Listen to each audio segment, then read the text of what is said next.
এটা সবচেয়ে ভালো জিনিস। এটা কি দোতলায় একই জিনিস না?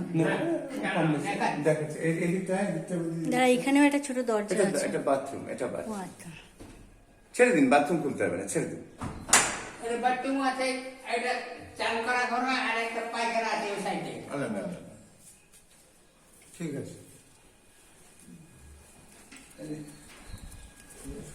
এই জায়গাটা খুব সুন্দর।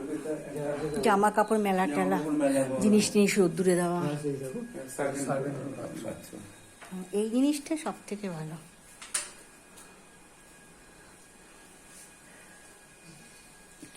আর এইটা তোর এই দিক দিয়ে আবার ওই বাগানে বেরিয়ে যাবে। এখানে একটা কল আছে বাসন টাসন মাজার মতো। এইখানে পায়খানা নেই, শুধু বাথরুম। পায়খানা